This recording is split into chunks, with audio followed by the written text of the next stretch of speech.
Just I can speak. Of course, I can speak. Just give me 1 minute. I'm just trying to.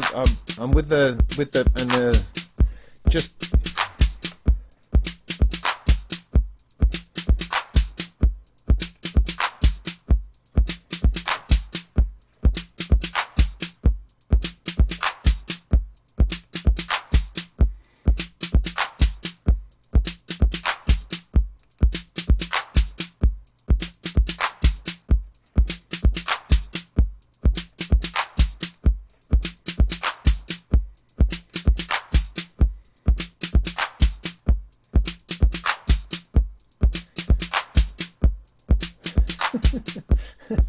Yeah, one day I'll get the hang of it. One day the whole YouTube thing will just make perfect sense, and I'll be able to go click, click, bish, bash, bosh, and it's done. But it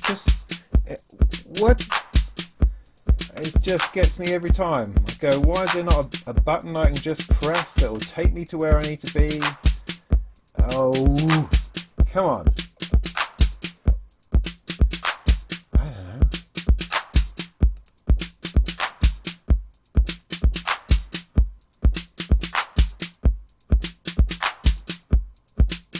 The whole YouTube thing will just make perfect.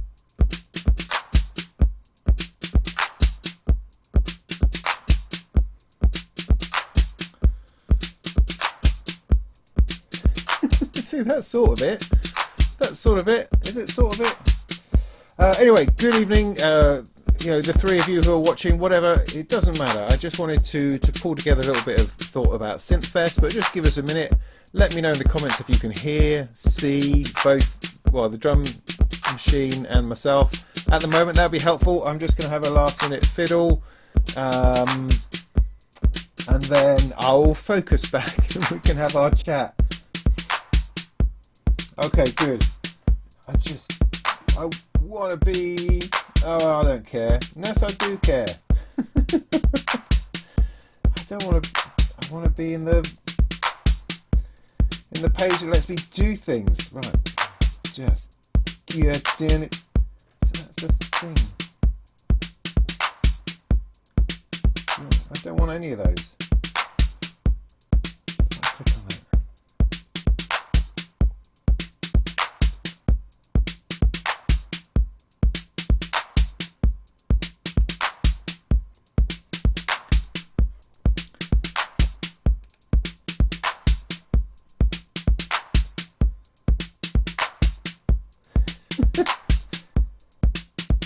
No, I don't want to do that. Oh, this is just doing my head in. No.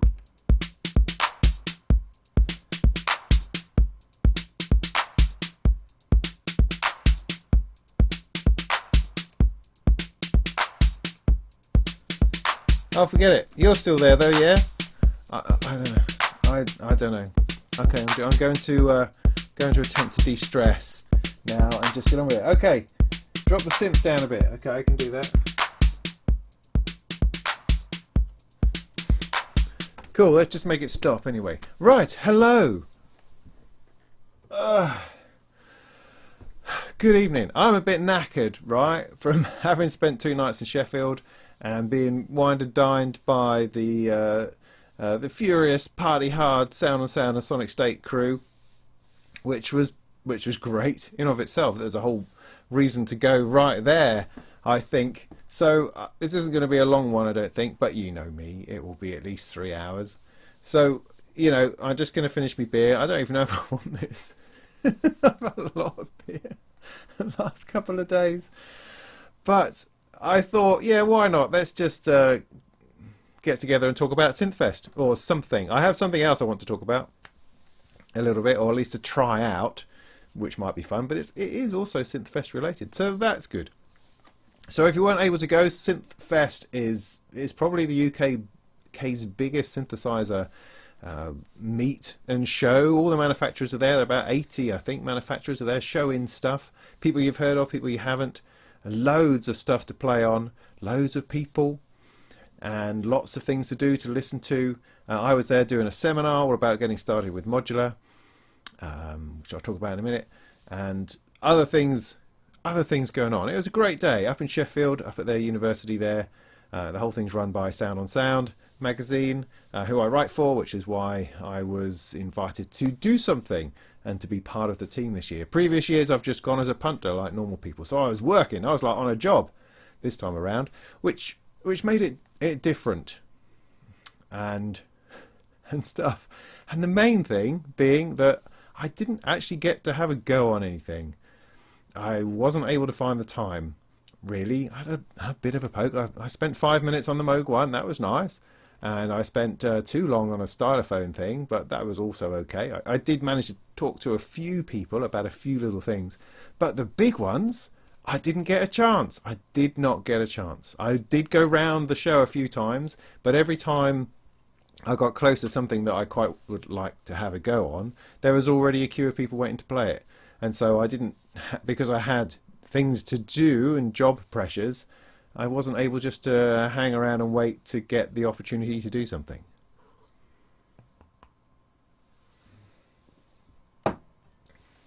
So I did think originally that we'd come back here this evening and I'd be able to go, yeah, right, yeah, so that Jupiter XM then, yeah, well, let me tell you all about it. Or that Super 6, let me tell you about that. Or the Hydrasynth, how about the Hydrasynth? Or the Argon 8, let me tell you about the Argon 8. I didn't have a go on any of them. Not one. Oh, that was they were the whole thing. The whole thing to be there for was those things, and I didn't, you know. So I mean, so much so that it's even dressed down night tonight. You know, this is such a low key thing where I have nothing to bring very much. I don't even have a shirt to bring because I think I wore them all over the weekend. So what I would like is any of you lot who were there, then, and if you're here on the comments, tell me what you thought was good. What did you try that was good? I saw plenty of things being sold, plenty of people walking out with microfreaks and sculpts and other bits and pieces, which was pretty cool. So what floated your boat? What did you see, witness, play with, poke at, talk about that you thought was excellent? Let me know. Let me know in the thing. I'll just wait. No. So my thing then. Okay, let me just chat about, give you my thoughts on my thing, my getting started with a modular thing. I confess I was completely terrified. It's an annoyance. It's before performance. It's before any of those sorts of things. I get absolutely terrified, and it's a bit of a struggle. I wish that was easier, because when I was actually on stage doing the thing, it was great. I enjoyed it tremendously. You know, perhaps the first 5 minutes were a bit but I got a little bit of interaction going on. I got a laugh for something, I don't quite remember what, and it started to warm and it felt nice, and then I kind of knew where I was going and what I was doing. It got a bit bumbly at times, occasionally, but mostly it came together because I knew what it was I was trying to say. I had been through it a few times, trying to do it out loud to myself in the mirror, but when it came to it, it was quite different to what I'd initially planned out, and so it just developed all of its own. And what was really nice about it from my point of view was that as I was putting this modular row together, this one here, as I was putting it together piece by piece, it worked and it sounded nice. And there were a couple of moments where I was able just to step back and go, well, that's nice. It's playing a nice tune. Look at that. And, you know, genuinely doing that, not sort of preloaded it or pre-patched it or thought that up or thought that through. No, I put in an oscillator, I put in the filter, and then I put in some modulation. And it's immensely reassuring to think that I can patch those things together, I can add modulation, and it sounds all right. I mean, you know, I know, of course, I'm an old pro these days of these sorts of things, but no, inside, no, I'm not. I'm still just a kid messing about, and it's very heartening that I was able to patch something together which sounded all right. That was just brilliant. It pleased me no end, because it so could have almost absolutely gone the other way, where it was just sounding like nonsense, particularly because I hadn't even included the effects. I meant to leave the effects in the change. I just mean a reverb, because we all love reverb with our modular stuff. I'd meant to sort of leave that, but I took that out, And I thought, oh, I know, I'll add it in as part of the build, and then you'll be able to see the difference that a nice reverb makes, or a delay, or something like that. And normally speaking, when I'm patching something up without a reverb, it always sounds a bit dry and raw, a bit too raw. I don't mean that in a good way. But it didn't. It sounded nice. It sounded all right. So yeah, I did that, and I'm very, very appreciative to the people who came. It was nearly a full house, not a completely full house, but it was cool. We had a good bunch of people there.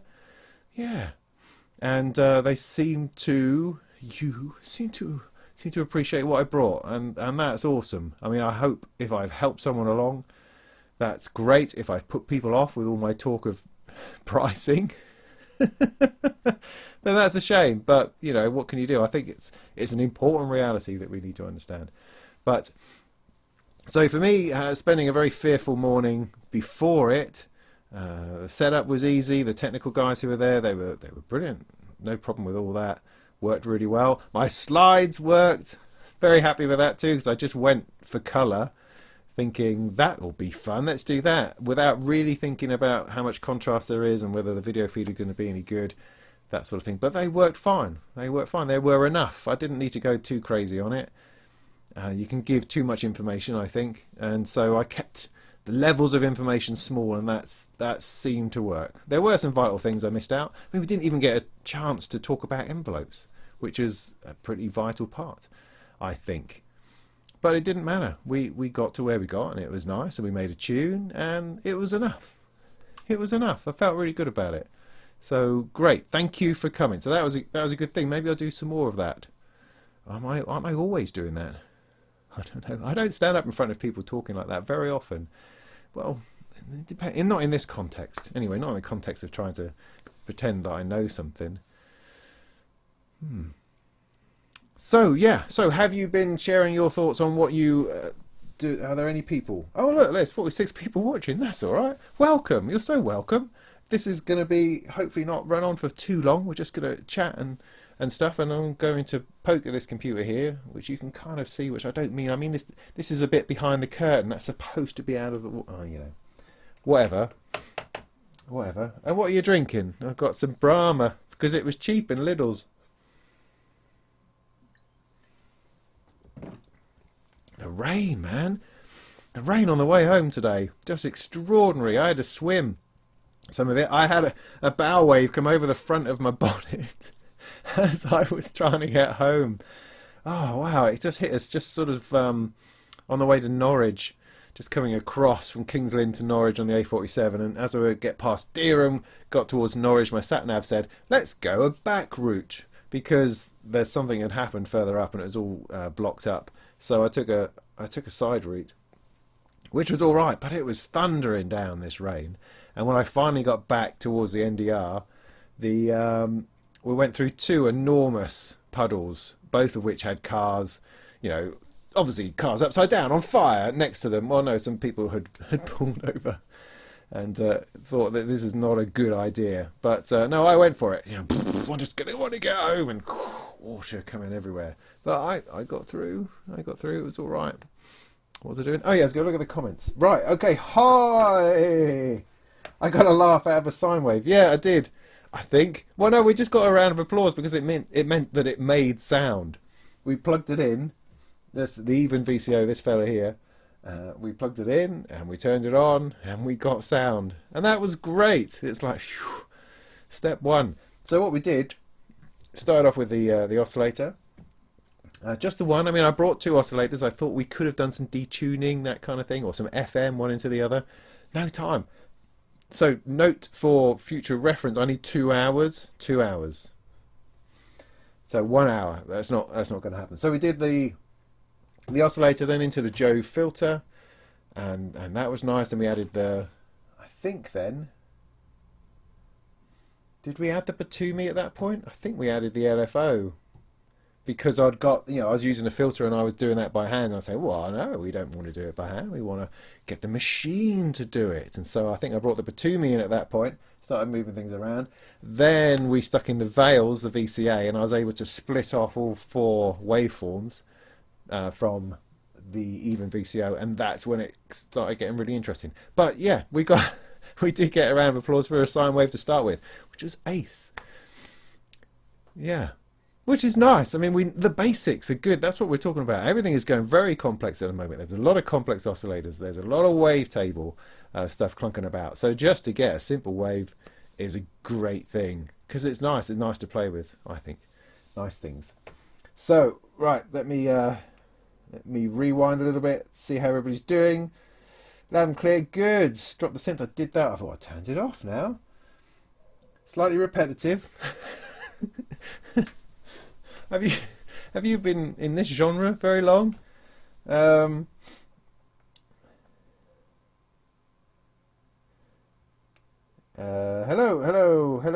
The Remy is a nice name. Good evening, everyone. How you doing? Good day. Yes.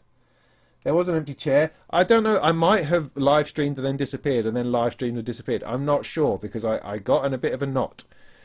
I have to. What I need to do a week of live streaming. You know, a quick live stream, so that I just start remembering how I make it work. Because, or I need to write it down. But every time I come to a live stream, it's such a chaotic and stressful situation that I just want to get it to work. I just want to make it work.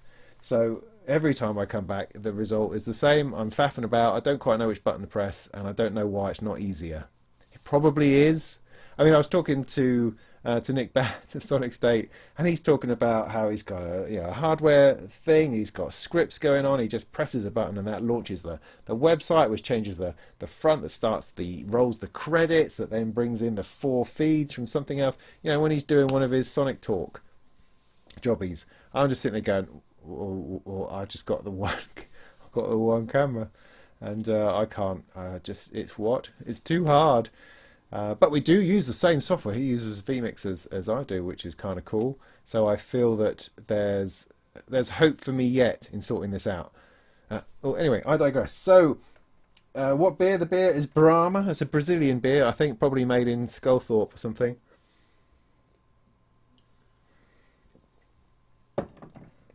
But it's good. It's what I drink when we're at Gringo's doing our open mic nights.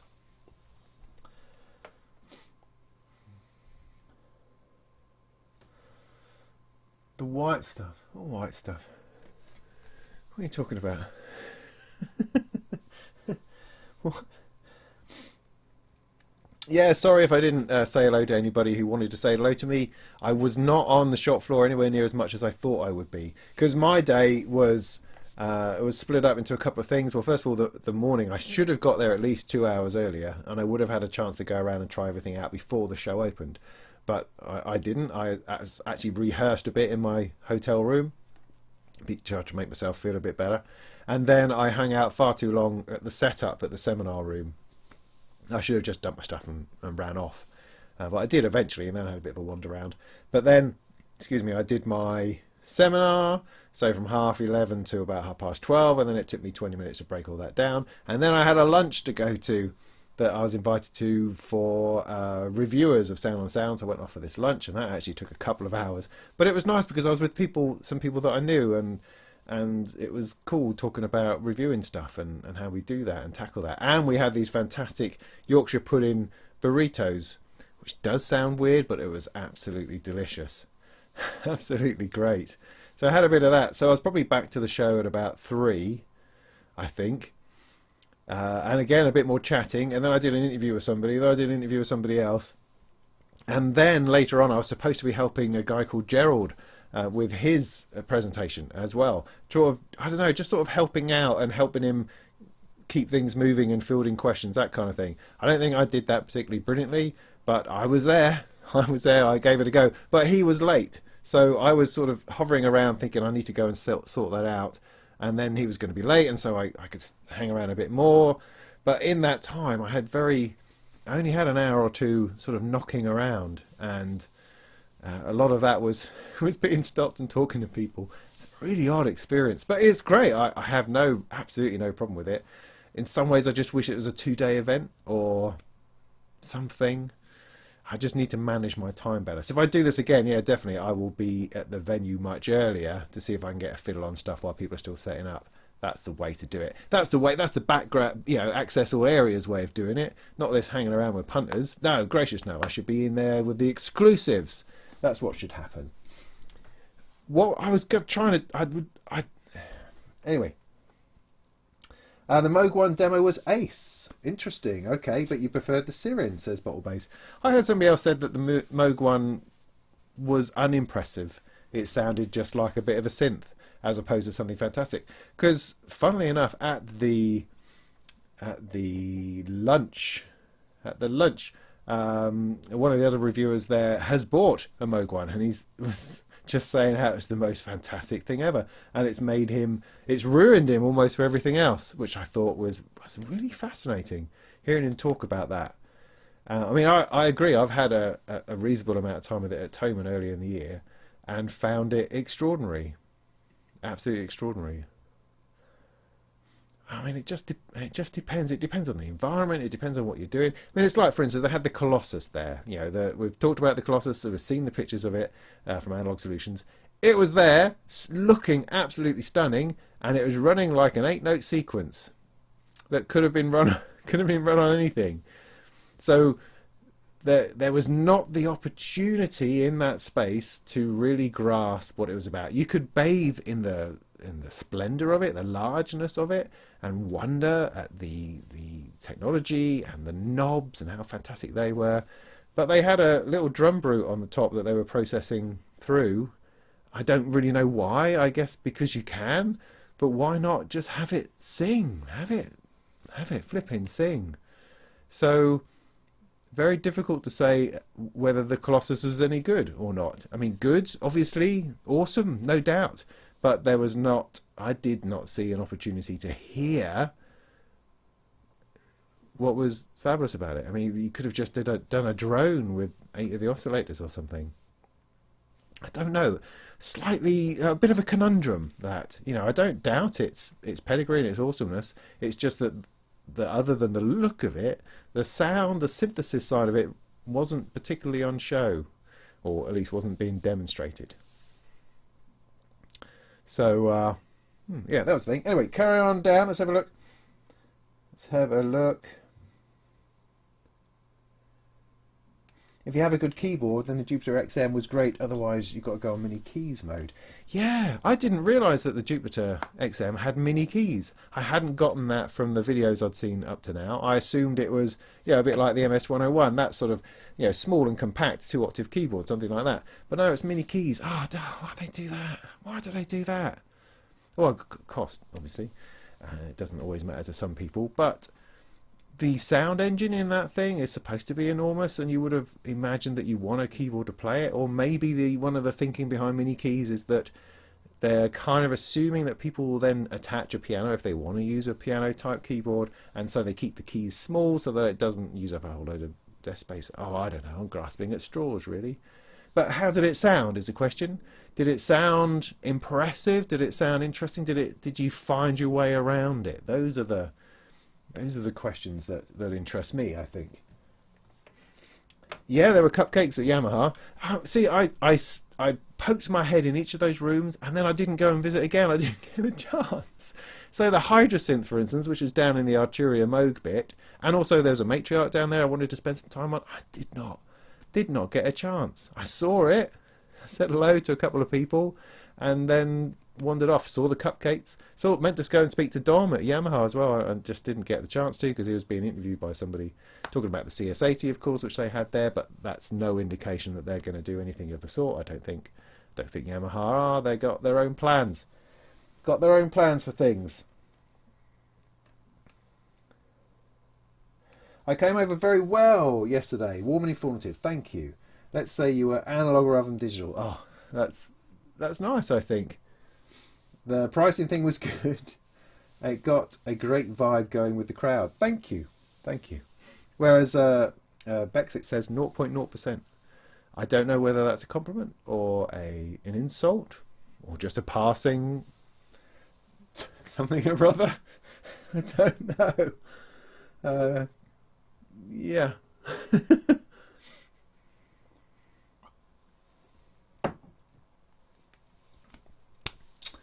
Hannes, you're getting your first synth this week. You can't wait. What is it? Pray tell. What is it going to be?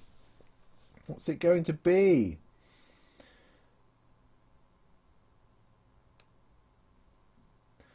Ooh. You saw me getting interviewed by Sonic State. I don't know, was it Sonic State? I mean, it was Gaz. I don't know whether it's on his channel or for his personal use. I mean, for all I know, Gaz is just doing interviews with people because he enjoys watching them himself in the privacy of his own home when he's... Anyway, I don't want to think about that any more deeper than that. Was it for Sonic State? Possibly. Oh, it's certainly him and Andy, the video guy. So I would assume that it was. Yes. So we had about enough time together to have a hug. A manly bear hug, and then to do 5 minutes to camera, and then woo, we're off again. That's the life of YouTube media news technology stuff.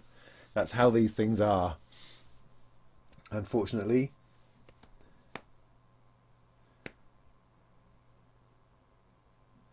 Yeah, more Modular is a money pit, and it is dangerous, and it is scary. Yes, it's all of those things. We are heroes who step into Modular. We are genuine heroes because of its, overwhelmingness.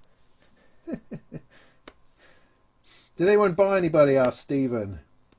Do some vids on envelopes. I have, Stephen. I've done a video on envelopes. I did one on the edge cutter, which I took with me but didn't get the chance to plug in. I did a review of the edge cutter, which I talked about envelopes at great length and had a complete revelation, an epistle, an epiphany.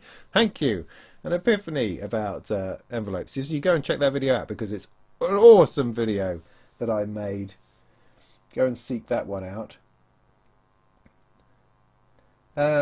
Gerald was a bit all over the place. Well, yeah, he was and he wasn't. I mean, it was really hard to judge. I mean, I was given this role of helping Gerald out on stage, and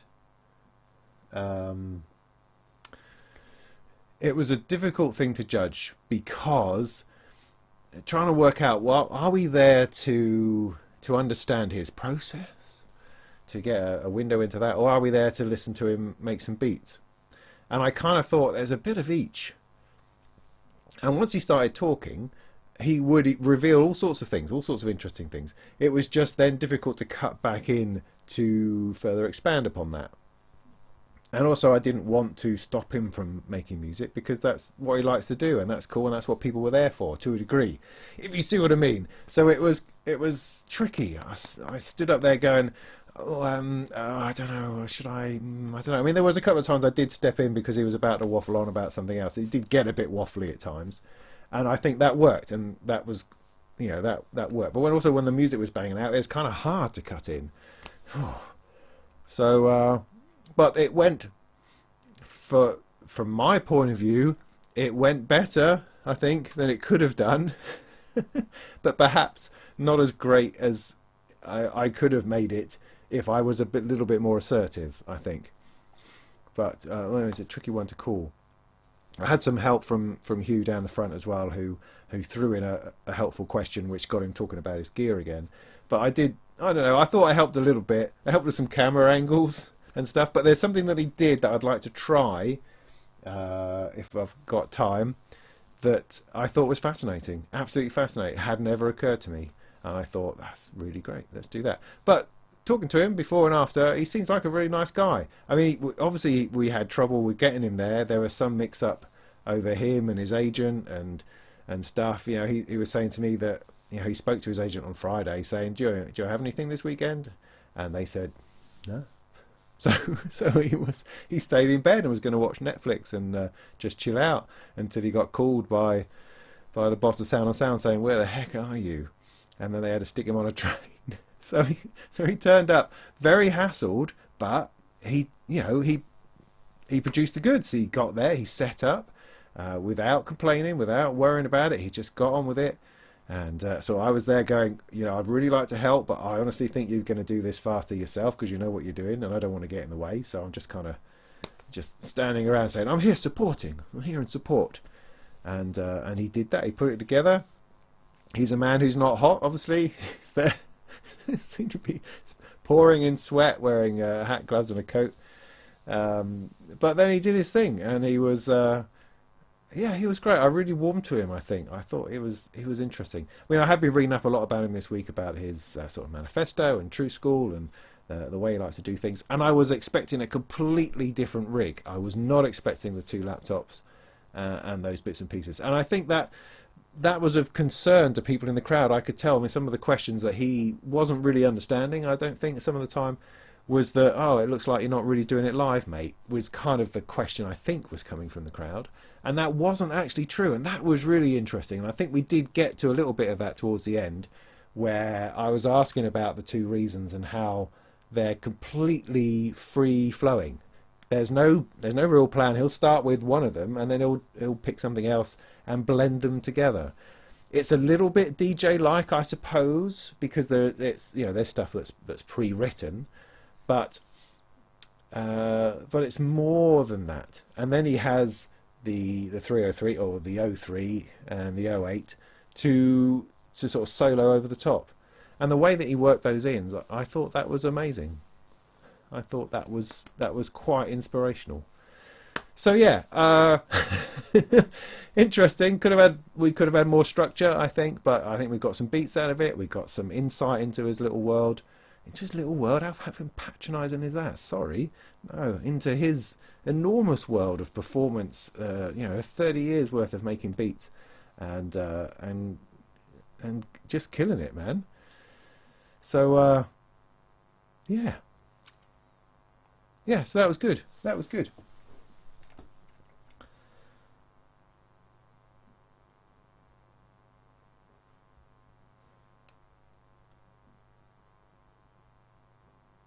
Ooh.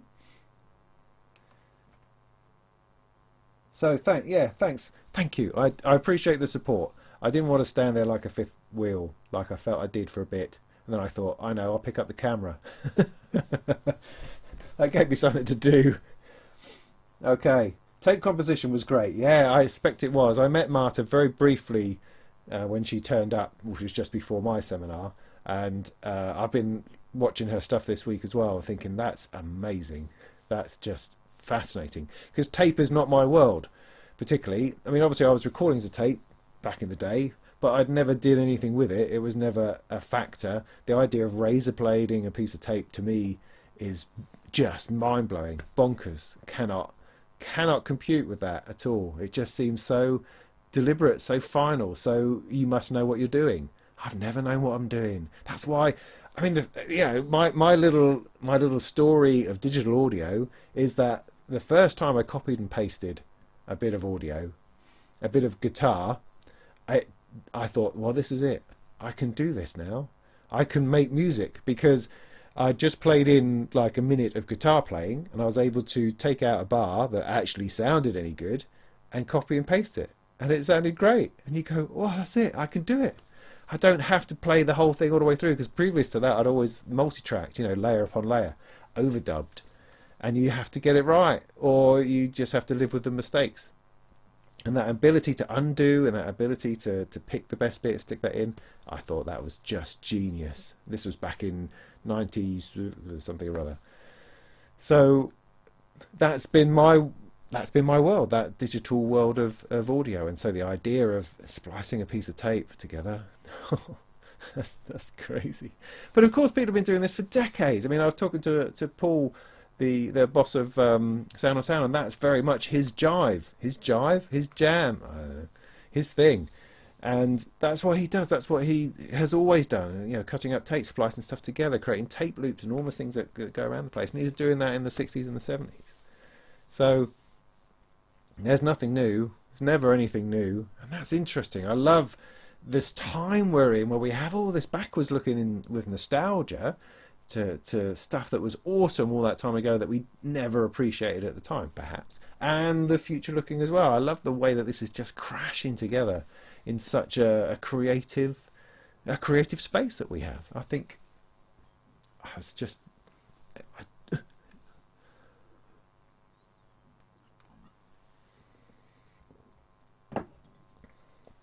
You're thinking, Hannes, of the Argon 8, you might have to wait for that a little bit, and the Minilog XD or the Prophet Rev 2. Okay. That's an interesting bunch of choices there. I think the mini log would be a really safe bet. I think you would get enormous pleasure out of it. It sounds like a synth, feels like a synth, controls like a synth. It's kind of like, it would be the one that's going to be perhaps the easiest to get into, and would produce the sort of results that you imagine a synthesizer should. I like that. Excuse me. It's also about the prologue. It just has a big polysynth feel to it. Excuse me. The DSI stuff, I don't really know Dave Smith stuff very well. I know it to look at and by specs and that kind of thing. I've never really played one, never had the opportunity to spend any time with one. But the Rev 2, to my understanding, is one of the best things he's ever produced, so that would also be a solid choice. Expensive though. I mean, you've got quite a price range going on there, I think, you know. But yeah, good choices. Hi, Mr. Moog Lee.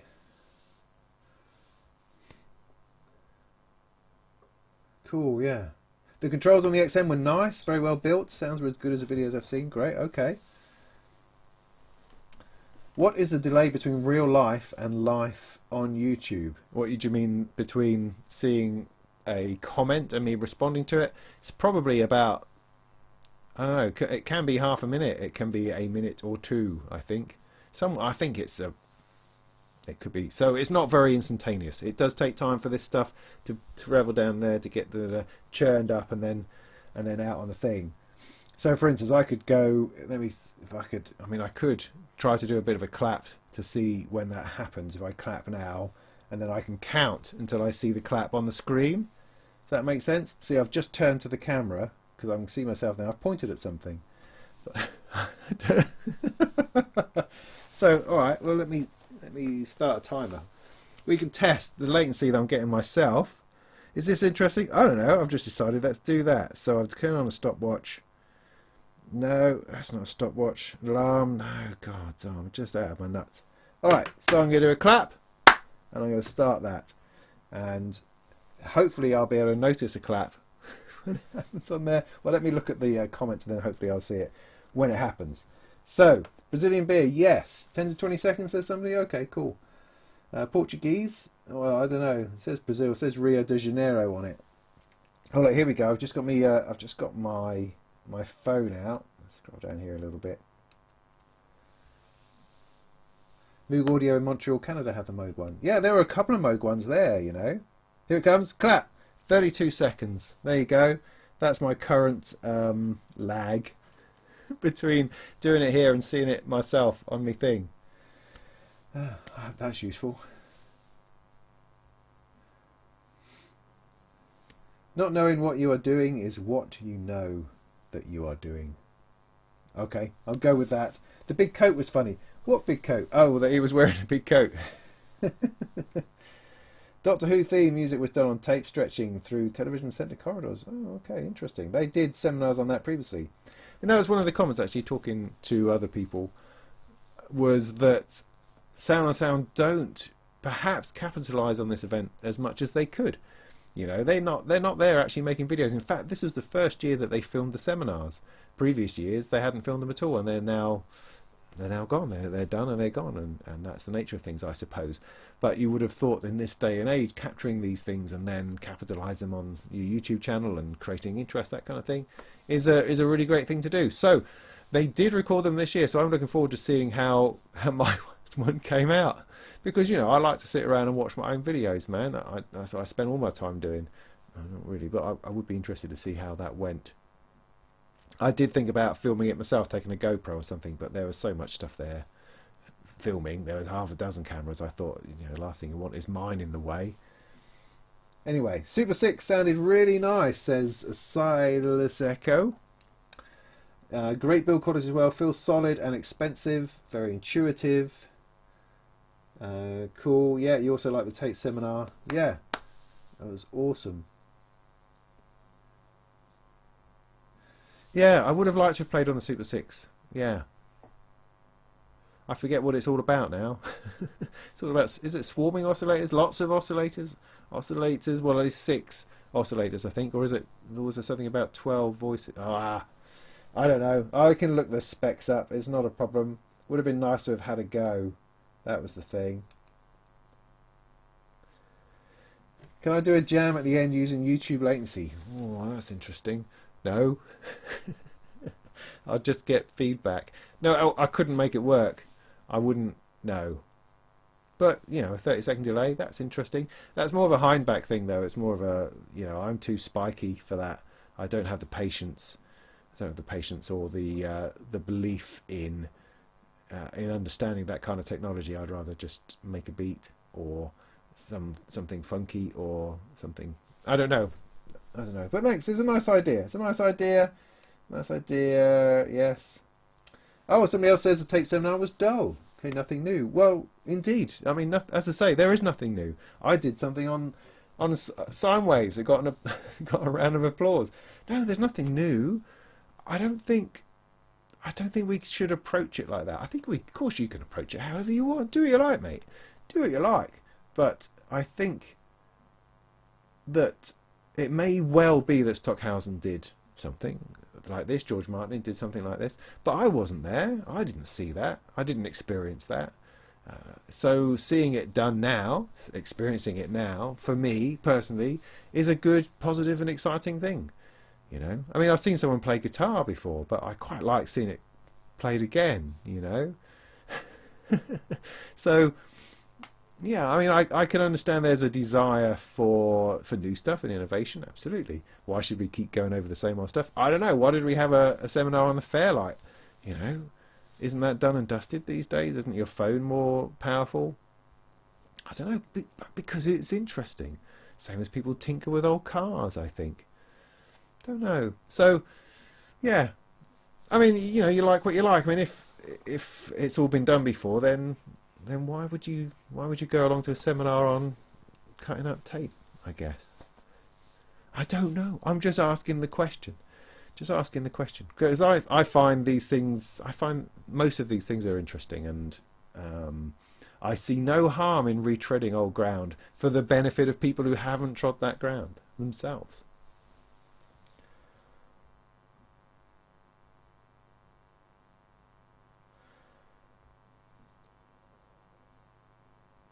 Yeah, thank you. Bottle bass. I'm with you on that one.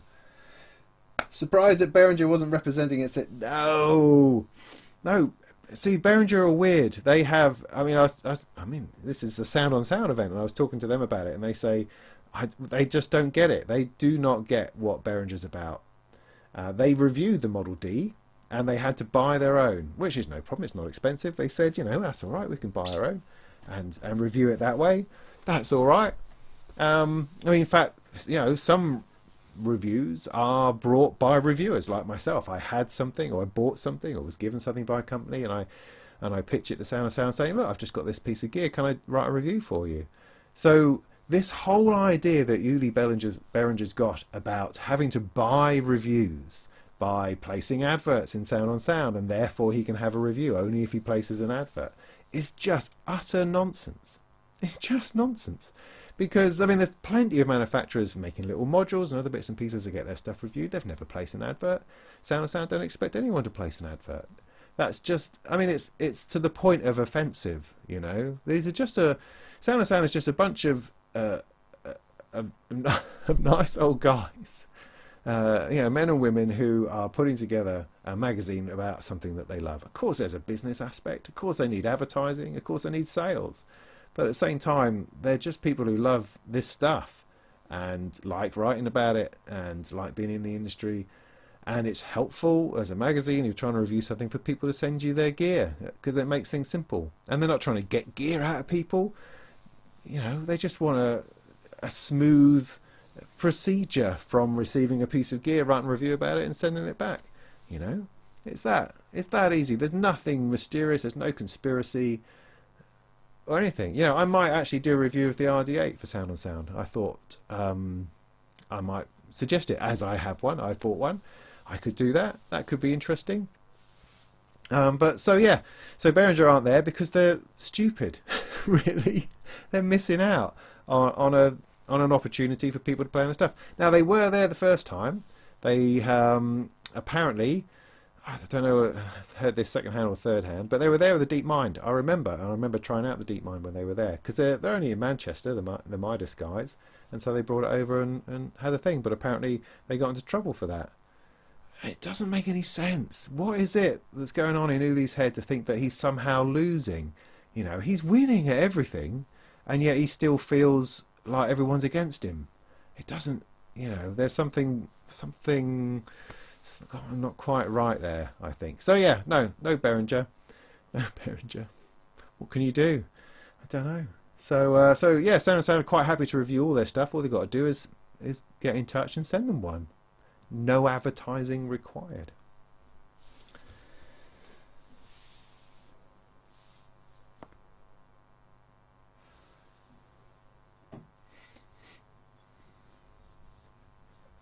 Fairlight seminar was great. Yeah, great, good. I had a good chat with Rob the night before. He's a nice bloke, and he's got his work cut out for him keeping those things alive. But yeah, all power to him. Great stuff. I heard he had a few technical issues with sound, which is a shame. But great, yeah. I mean, as I say, I had no time to go to these other seminars because I needed to have a little bit of time on the shop floor and I had other commitments. But so I was sad to miss both the Tape one and the Fairlight one, really. But hopefully I'll catch up with him again soon. And he's a local boy-ish, I think. So I really should pay him a visit or something. I could do a video on it. Who knows? Who knows? Rob, if you're out there, let's do that. Let's do that thing. That would be good. That would be good. Oops. Yeah, there'll be a Behringer Fest. Yeah, possibly. Possibly.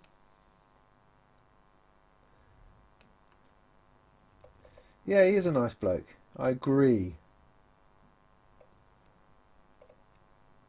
Okay. So, okay.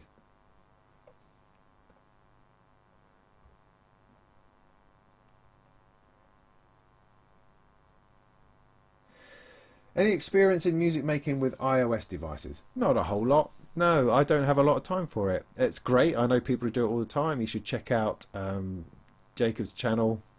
The Jack Attack. Oh, I can't remember now exactly what it's called. But anyway, but he does a whole load of stuff on iOS fantastically well. Me, no, my iPad's too old. It doesn't run anything new. I occasionally do some stuff on my phone, like Endless, for instance. I had a bit of a go at that. But otherwise, there's too much other stuff to be farting around on an iPad, I'm afraid. It's a great thing. It's not a scene that I focus on myself. I focus on other things. And if it's computerized, it will be Windows and tends to be Surface based. So, you know, thanks for the question, but that's just not really my scene, man.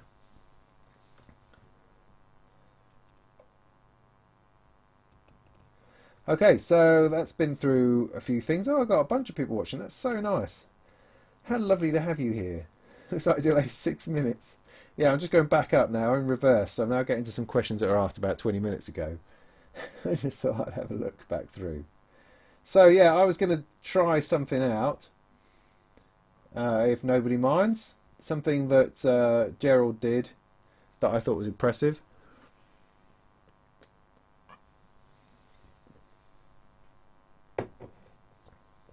Now, I'm sure you lot all know this, but I don't, because I've never owned an 808 before. You see, I've never had a hardware drum machine. Never had one.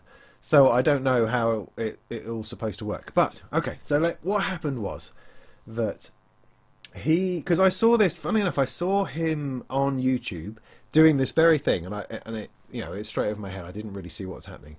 I thought that he was programming his SH-101 to play a certain tune in a certain way, and I thought, oh, that's interesting. That's a good rhythm to that bass line he just put in. But what was actually happening was the sequencer was being triggered by his 808. So the trigger outputs of the 808 was going into the SH-101. So this is with his older Roland gear, and that was moving the sequence along. And I thought, well, that's genius. Well, of course it is. I mean, it's obvious to people who have been doing this for donkey's years, but to me, it was quite revelatory, one of those sorts of words. And I thought, oh, I'm going to have to give that a go. Excuse me. Now, somebody said on a YouTube comment on my sync video that the MS-101 doesn't do it. It doesn't work. You can't trigger it from the RD8. And so I'd like to give that a go. I mean, maybe you can't, I don't know. But the other thing is, and the thing that's annoyed me most so far, is that there is absolutely no mention of how you use the trigger outputs on the RD8. There's not a word about it. That says in the manual, I mean the expanded manual, the quick start guide, either of them, I've been trawling through it, you know, searching for the word trigger, trying to find out what it's all about, and there's nothing, not a word. Not a word. It tells you this is trigger out 1, trigger out 2, trigger out 3. You can use this to trigger other things. Great. Using what? What? How? What? What sends the trigger out? What does it? How do you program the trigger? There's no thing on here that says trigger, swap to trigger. There's no button that says goes to trigger out rather than something else.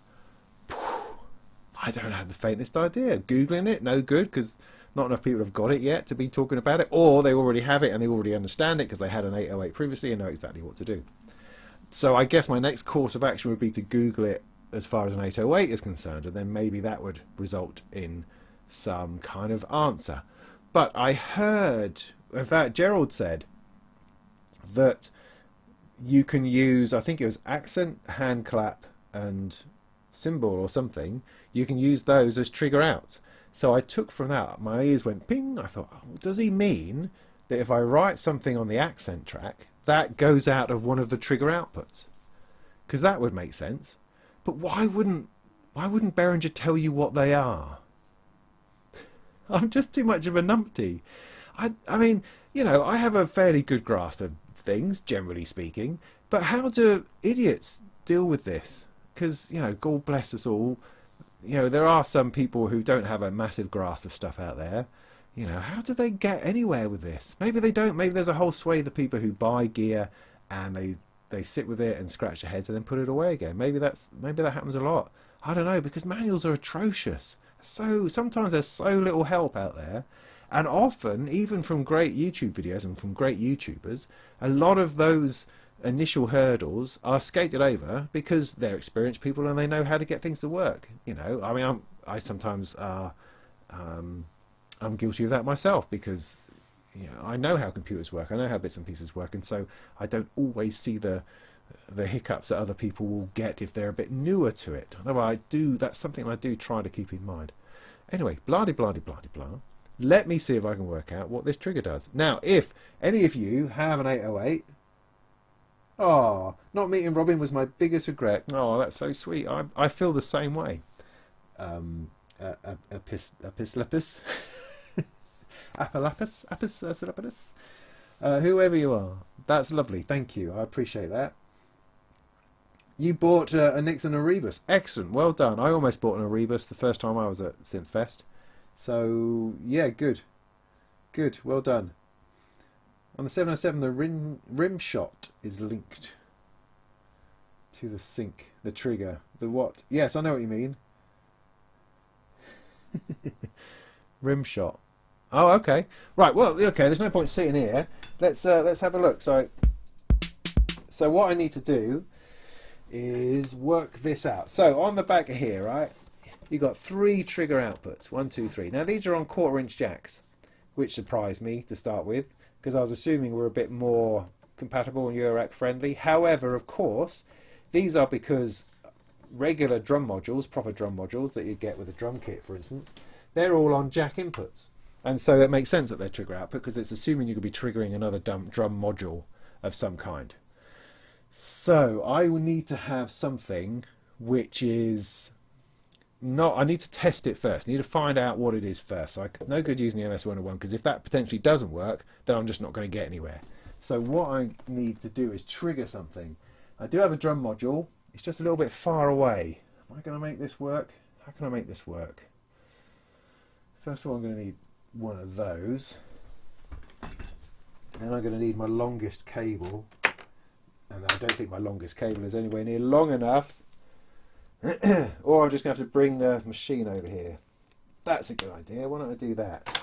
Let me clear a bit of space. Put that. I'm going to hang that. hang that over the bed, hang to break the stream. Don't cross the streams. Right, okay, bit of this over here, flipping phones in the way. And I want to get this done because I want to get knackered, I want to get to bed. A bit over there, squeeze that. Ah! Right. So, okay, trigger output. Let's go for trigger output 1. See if I can get this to work. I'll make a video about it tomorrow when I'm a bit more together. Where's the drum module? What's it doing over there? Well, I could potentially. What else can I trigger? Trigger anything closer? How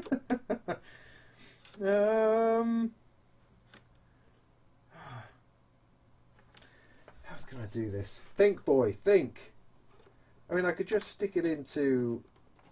I could stick it into Veils, for instance, and take one of my light up things, plug that into the output, and then if it triggers something, then that will light up, won't it? I don't know. So accent, we'll try. Chord, accent. Play that along. Yeah, look, I've got a little light.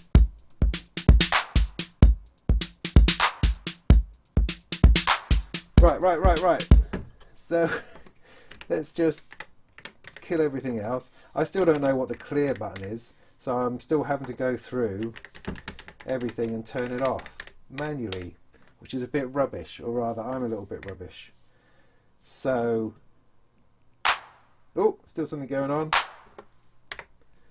So I go back to accent. 2, 3, 4. 1, 2, 3, 4. If I turn those off, that then stops. So I'm definitely getting, right, a trigger out of there, a little pulse, by using the accent channel. And my guess is that in order to use this and have everything else going at the same time, you turn the level down on that one, so you're not getting that while doing that. Does that make sense?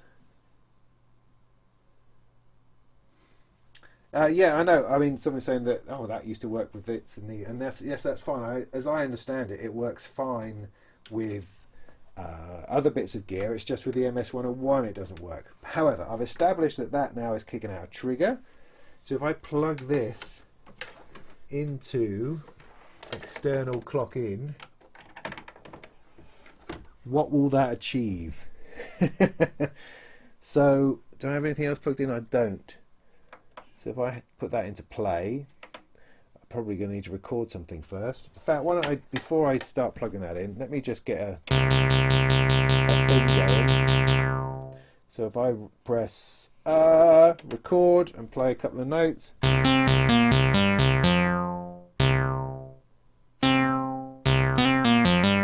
Let's do something like that.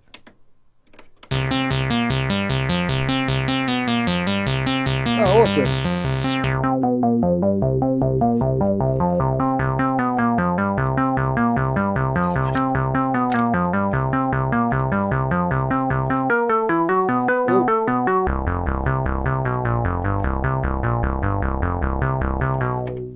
So that's now plugged into the external clock in. So this should be triggering that along, and look, it's not. How interesting. Let's press stop and try it again. I mean, it shouldn't need, it can't have clock as well, because that wouldn't work, because it's only got the single clock input. Now that is in play. So if I was to swap this for external, yeah, that's just taking the clock out from this into that, fine. If I was to try to take the trigger out, which I know works, nothing. Awesome. Right, well, something else I want to try first before I give up, which is to try an amplifier. Can I amplify it? I've got more long-ish cables here.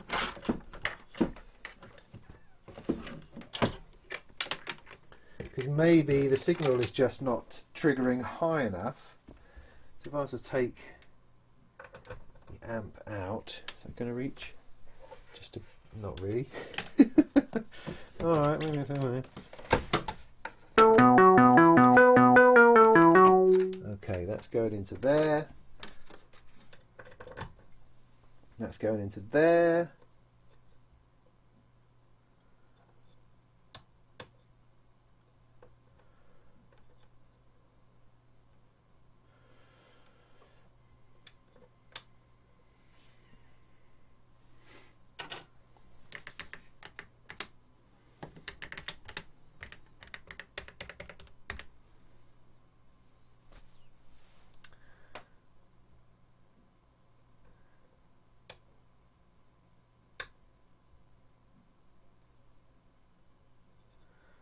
So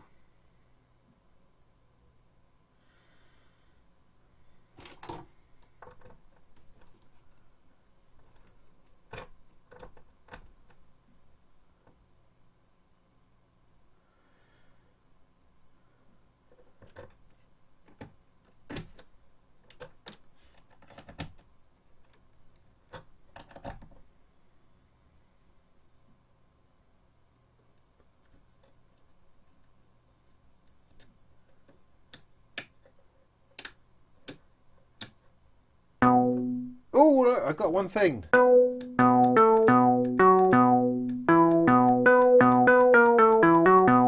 Okay, so that's interesting.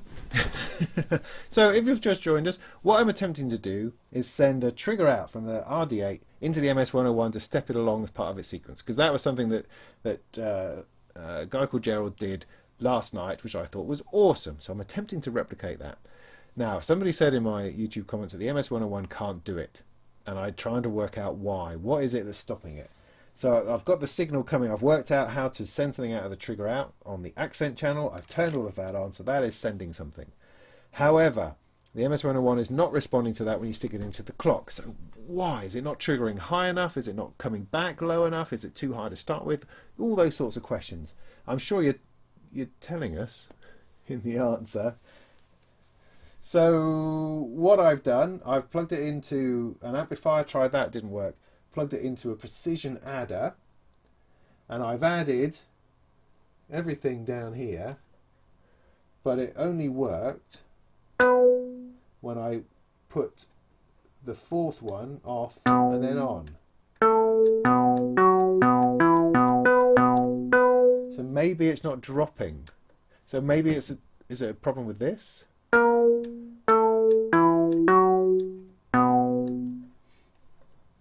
Is there anything else I can do? See, that doesn't seem to make any difference. In fact, if I don't put anything in, so it still works. So it's nothing to do with what's coming out of the RD8. It's to do with what's going into the MS-101. So I can force that. So what can I do about that? What is the problem? I'm going to need to get a scope out, right? I'm going to plug that in and work that out. Because if I can get this to change, well, it has to be all of them. So I turn that off. That doesn't work. Turn that one off. Doesn't work. So I have to have all four on. I turn those down. No, it doesn't go negative. It needs to be positive.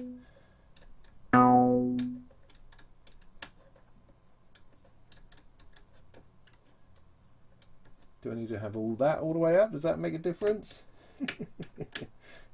See, this makes for great telly. Okay,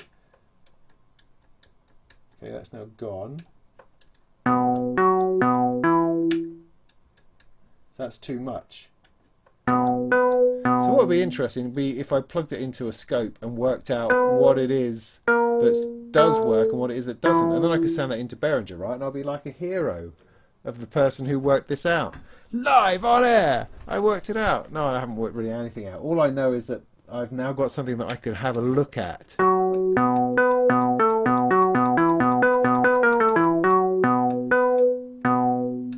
Because the interesting thing is that you could write a pattern on here and that then plays those notes back in that pattern, and that's what was interesting. It gave an extraordinary rhythm to what was going on. Well, there you go. That's something for me to look at tomorrow, because it's like I don't get anything else to do.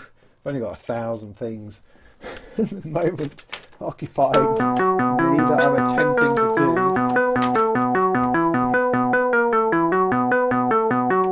So if you all want to go home and try that out yourself, and write in to let me know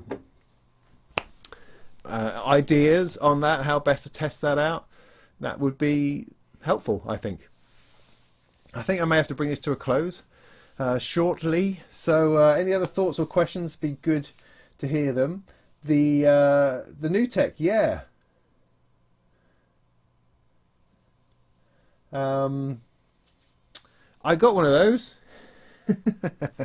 I got one of those.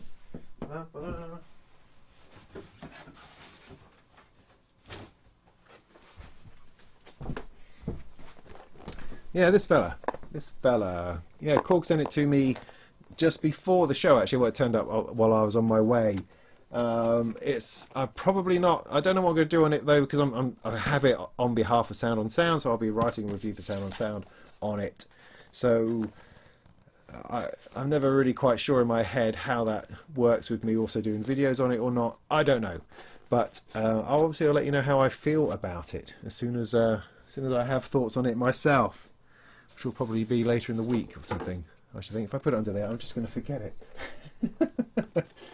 I also got a kit from a nice guy from Serial Instruments, he calls it, which I haven't looked at. There could be money in here, who knows? But that's interesting. He's built a little attenuator router mult thing as a little kit, which was nice. He gave that to me, and I'm going to give that a go at some point.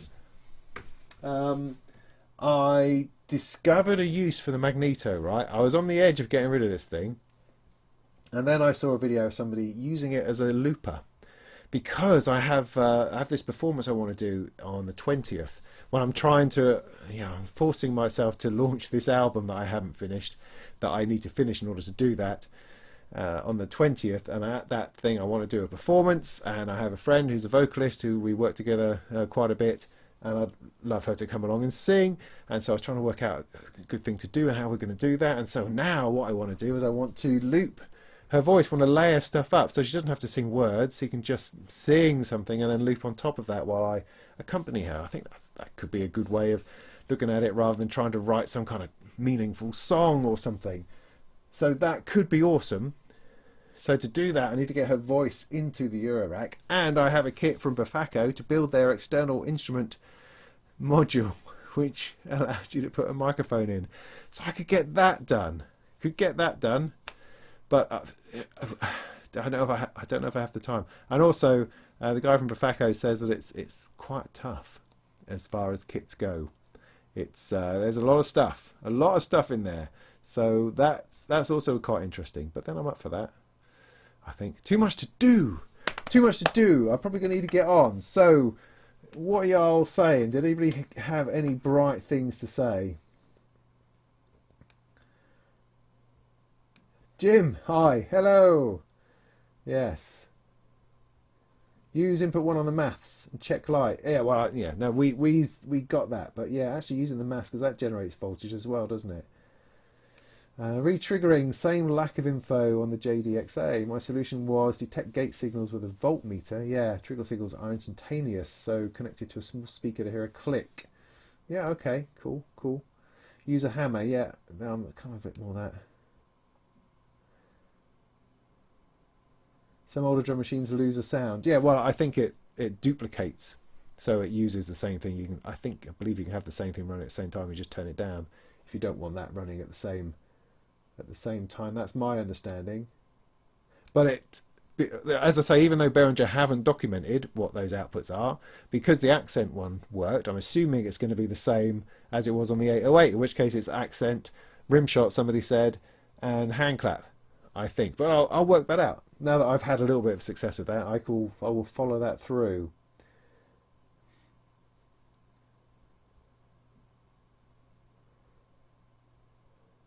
Yeah, Guy Bay, Garabri, your comment about Behringer having too many things and people always asking about it. Yeah, I think that's probably true.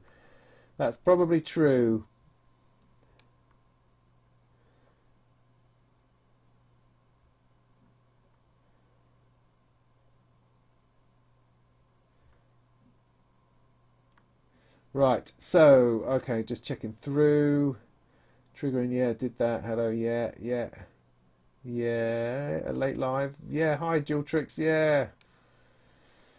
Something in the preferences. What preferences? Maybe. I don't know. Maybe. I mean, I have a look again on the app for the MS-101. There isn't an app for the RD8 as yet. So I'll check to see if there's any settings on the MS-101 that I should know about. But as I said, it worked, didn't it? I did a thing and it worked.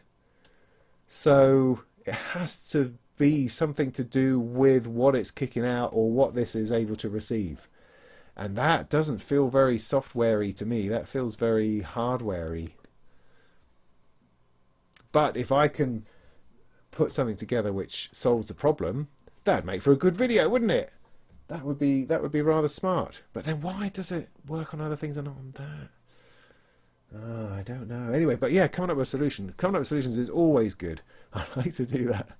Because sometimes I come up with problems, and when I post a video about a problem, I'm usually wrong, and that just gets me into trouble with myself.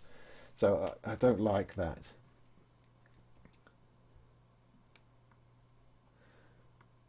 Not impressed by the roll and stuff? Yeah, okay. I didn't get a chance to play on it.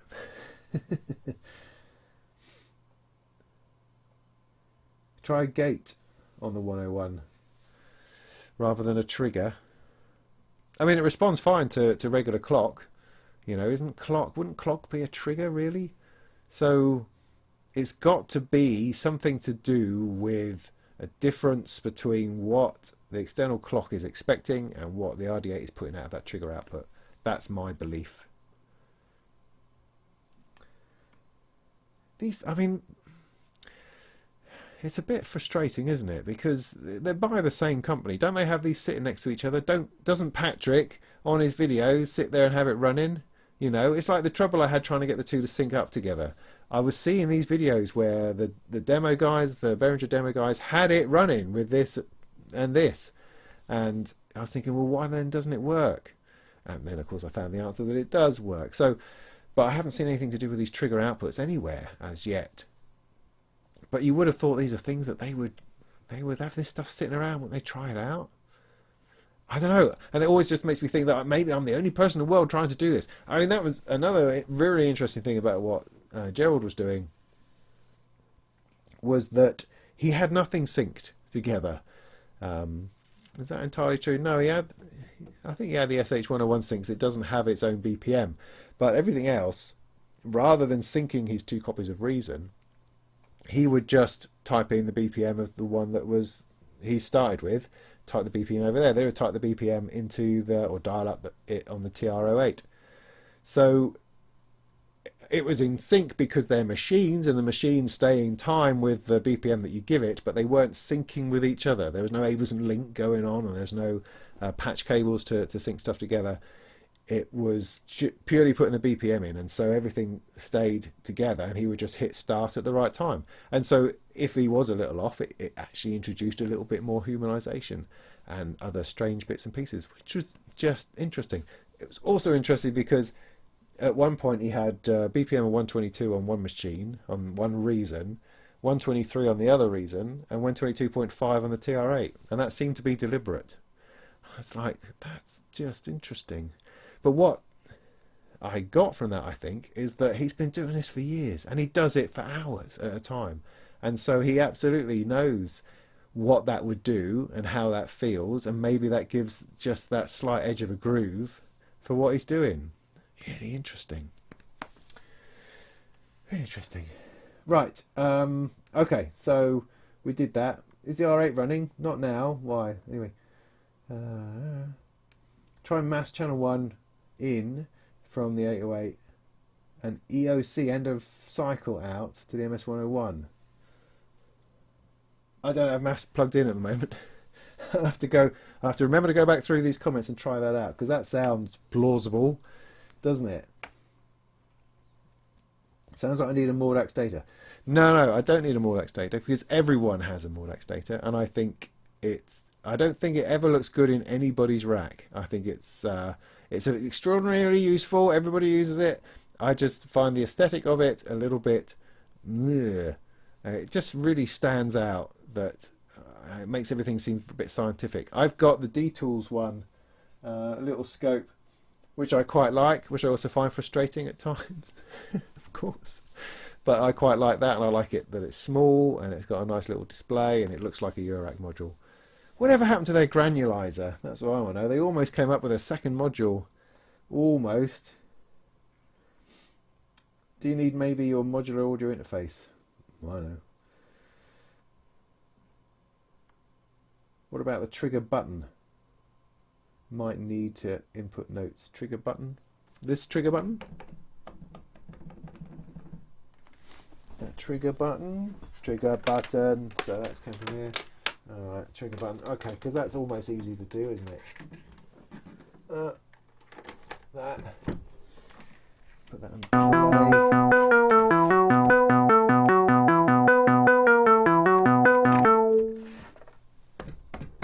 Trigger button! Trigger button! No, not a sausage. Let me try it in output 2. Let's select rim shot. That's playing a rim shot, obviously. It's not doing anything there. The other one was hand tap.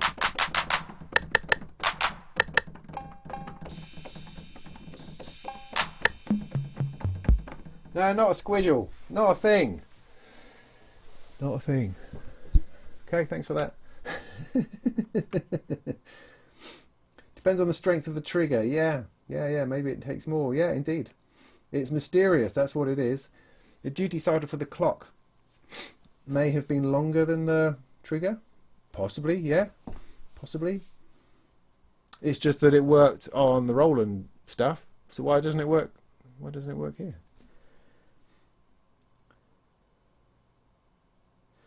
Erica Synths and the Syntrix.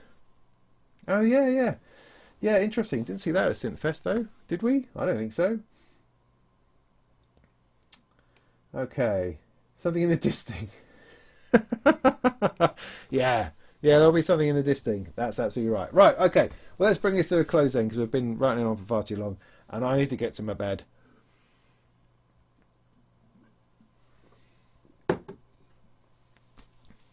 To give myself a chance of having a good solid week of work. I've got a lot to do. Okay, so thank you very much for coming along and chatting about this with me. That was great. Had no opinions from anybody on the Hydra synth. See if you can get those in quick before I shut down. So it was a great show. I had a thoroughly good time. I met a lot of nice people and had some chats with nice people. Had a few laughs, a few beers. Felt awkward and terrified, but also felt warm and gooey as well. I wish I had more time to play on stuff. I wish I was more decisive about that as well. I tend to wander around and not quite engage, and that's annoying. It's wonderful meeting people and shaking hands. That's thoroughly enjoyable, and everyone's so nice. You know, I'm sure there'll come a point where somebody will punch me in the face and say, "Oh, it's rubbish! I can't believe you ruined my life." You know, maybe. Who knows? But as it goes at the moment, it's a really nice experience. So lovely. Thank you, and I hope that that everyone feels free to do that, to contact, to stay in contact, to engage, to say hello, all those sorts of things. I mean, if it gets to be a real faff, I'll tell you to stop doing it. But it's not. It's nice. It's lovely. And thank you for coming to the seminar. If you did, that was great. I hope to do some more of that another time. And so look out next couple of weeks. I've got a few things I need to get done, and we'll just keep going at it. Keep going at this lark. Keep doing videos. Keep writing and talking about stuff. And it's been great. It's great.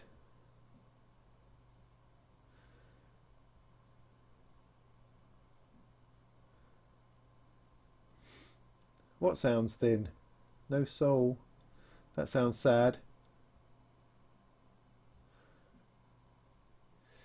Oh, the MS1 isn't an SH101. Oh my goodness. How dare you? What a thing to say. What a thing to say. It's because it's more than one, because it's got like the mods and the extra triangle wave and stuff. Oh, I don't know. Who knows? You just want these things to work, don't you? Because it's a cool thing. So why not have cool things at work?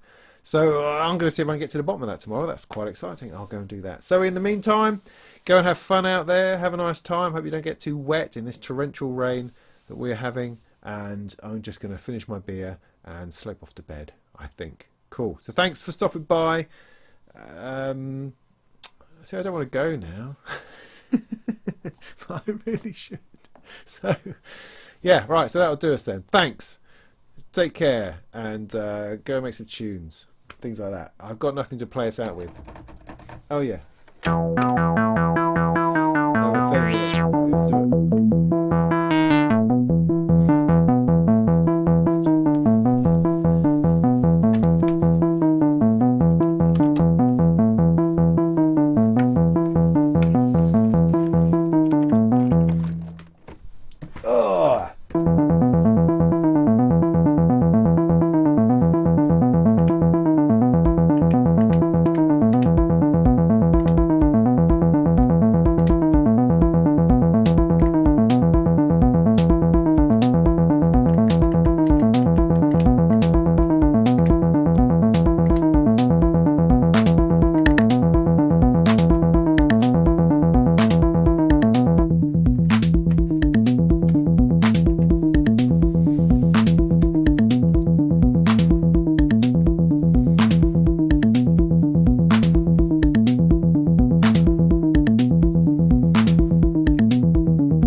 Yeah, that's too much fun, really, isn't it? It's gonna get me distracted from the really weighty, proper, cerebral stuff that I've got over here. That's a problem. I'm just gonna spend all my time having little acid rave parties. Rats, can't believe it. You know, things that make you enjoy yourself. That's just the worst. Right. See you later.